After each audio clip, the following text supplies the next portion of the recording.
دکھ اور افسوس کے ساتھ یہ عرض کروں گا کہ ان تمام جائز مطالبات کو نظر انداز کرتے ہوئے آج 3 رکنی بینچ نے فیصلہ صادر کر دیا،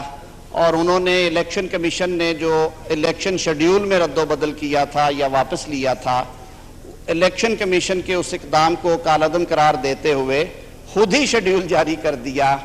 خود ہی تاریخیں بھی دے دی اور حکم جاری کر دیا کہ اس طرح سے انتخابات کا انعقاد ہوگا۔ ہم انتخاب سے بھاگنے والے نہیں ہیں۔ میرے اس معزز ایوان میں بیٹھے ہوئے شیر دل پارلیمنٹیرینز وہ بھی ہیں جو 6 دفعہ منتخب ہو کے آئے ہیں، وہ بھی ہے جو اپنے مخالفین کی ضمانتیں ضبط کرا کے آئے ہیں، لیکن میں پھر یہ ادب سے عرض کروں گا کہ کبھی بھی یہ تاثر نہیں جانا چاہیے جو تاثر پچھلے دور میں تھا ایک ادارے کے بارے میں، کہ اس ادارے نے پولیٹیکل انجینئرنگ کا حصہ بن کے اس ملک کی سیاسی کلچر کو نقصان پہنچایا ہے۔ میں بڑے ادب سے یہ استدعا کروں گا کہ ہمارے ملکی اداروں کو پوری احتیاط کرنی چاہیے کہ کسی شخص کی زبان پہ یہ لفظ نہ آئے کہ کسی نہ کسی حوالے سے کوئی نہ کوئی ادارہ سیاسی انجینئرنگ کے لیے سہولت کاری کرتا ہے۔ قانون کے ایک طالب علم کے طور پہ ایک اور مسئلہ بھی ہمارے سامنے ہے۔ اسی دوران سپریم کورٹ کے ایک 3 رکنی بینچ نے 184(3) کی پروسیڈنگز میں ایک کیس کا فیصلہ کیا۔ کیس سنتے ہوئے انہوں نے لیگل کویسچن فریم کیا اور انہوں نے کہا کہ سو موٹو نوٹس کا اختیار، یعنی کہ از خود نوٹس کیس کا کس نے اختیار استعمال کرنا ہے، اور اوریجنل جورسڈکشن کے کیسز جو ہیں ان میں کون سے پیرامیٹرز ہونے چاہیے۔ اس کے لیے یہ ایک پرانا مطالبہ ہے، جیسے میں نے کل عرض کیا تھا کہ 2019 کے بعد فل کورٹ میٹنگ نہیں ہوئی۔ انہوں نے کہا آج یہ ہائی ٹائم ہے یہ ڈیسینٹنگ وائسز سنتے ہوئے، میرے خیال میں جو آوازیں پچھلے کئی ہفتوں سے اٹھ رہی تھی ان کو سنتے ہوئے بینچ نے ایک فیصلہ صادر کیا کہ جب تک یہ فل کورٹ میٹنگ نہیں ہوتی 184(3) کے تحت جو درخواستیں زیر سماعت ہیں ان پہ سماعت روک دی جائے اور معاملہ فل کورٹ میٹنگ میں ڈسکس کر کے رول میکنگ کے بعد اس پہ دوبارہ عمل کیا جائے۔ وہ نقطہ بھی عدالت کے سامنے رکھا گیا، اس پہ کہا گیا کہ اس کے بارے ایک سرکولر جاری کر دیا گیا ہے۔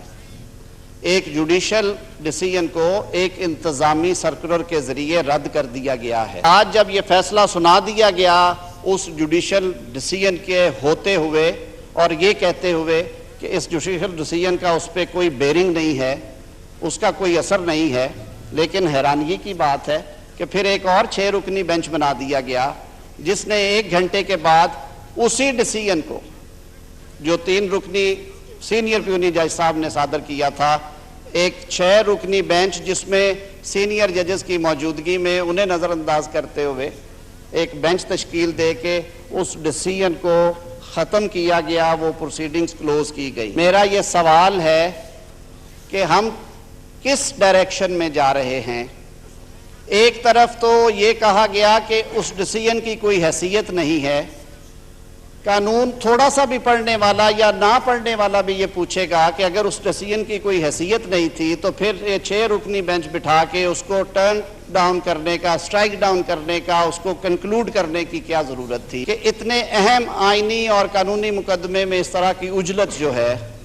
کیا وہ پاکستان کو سیاسی اور آئینی استحکام دے گی؟ کیا یہ مقدمہ، کیا اس میں دیا گیا فیصلہ آئین اور قانون اور عدالتی نظائر اور جوڈیشل پروپرائٹی اور جوڈیشل پریکٹسز کے مطابق ہے؟ ایسے آئینی اور قانونی مقدمات جو کہ قوم کی تقدیر سے جڑے ہوتے ہیں، جن کے دوررس نتائج ہوتے ہیں، انہیں تحمل سے بڑا دل کر کے سب کو اکٹھا بٹھا کے سنا جاتا ہے۔ ان کو سنتے ہوئے میں بڑے ادب سے عرض کروں گا، انا کو، ادارہ جاتی تسلط کو، ضد کو سامنے نہیں رکھا جاتا۔ آئینی ادارے ہیں، ہم وہاں پہ اداروں کو مضبوط دیکھنا چاہتے ہیں، نہ کہ شخصیات کو۔ جب ادارے کے اندر سے یہ کہا جائے کہ ادارے کو ایک شخص کی مرضی اور منشا پہ چلایا جا رہا ہے اور تاثر ون مین شو کا ہے، تو اس سے زیادہ میرے خیال میں اور لمحہ فکریہ نہیں ہو سکتا کہ ان آئینی اور قانونی امور کو سامنے رکھتے ہوئے اگر دیکھا جائے تو اکثریتی فیصلے کو اقلیتی رائے سے تبدیل نہیں کیا جا سکتا۔ ایک جوڈیشل فیصلے کی موجودگی میں جس میں کہہ دیا گیا کہ 184(3) کے مقدمات پہ سماعت نہ کی جائے،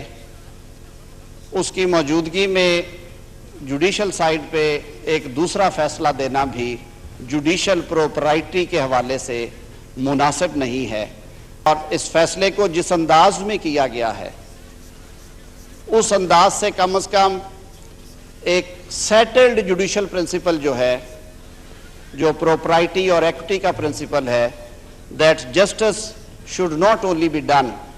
but it should be seen to have been done، اس کی سراسر نفی ہوئی ہے، اس کی صریحاً نفی ہوئی ہے، اور اس پہ صدائے احتجاج بلند کرنا ہم سب کا حق ہے۔ کابینہ میں پاکستان کے سابق وزیر اعظم شہید ذوالفقار علی بھٹو صاحب کی روح کے اصالِ ثواب کے لیے فاتح خوانی ہوئی، اور کابینہ نے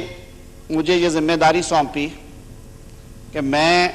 عدالت عظمیٰ کو کابینہ کے آج کے فیصلے سے آگاہ کروں کہ 12 سال سے شہید ذوالفقار علی بھٹو صاحب کے جوڈیشل مرڈر کے حوالے سے، ان کے ساتھ جو ناانصافیاں ہوئیں اس کے حوالے سے، عدل کے ایوانوں میں آئین اور قانون کی جو دھجیاں اڑائی گئیں ان کا حساب ایک طرح سے چکانے کے لیے، تاریخ کو درست کرنے کے لیے ایک صدارتی ریفرنس فائل ہوا ہے جو کہ 12 سال سے منتظر ہے سنوائی کے لیے۔ تو آج کابینہ نے یہ فیصلہ کیا کہ اس کی فی الفور سماعت کے لیے کابینہ کے حکم کے تابع وزارت قانون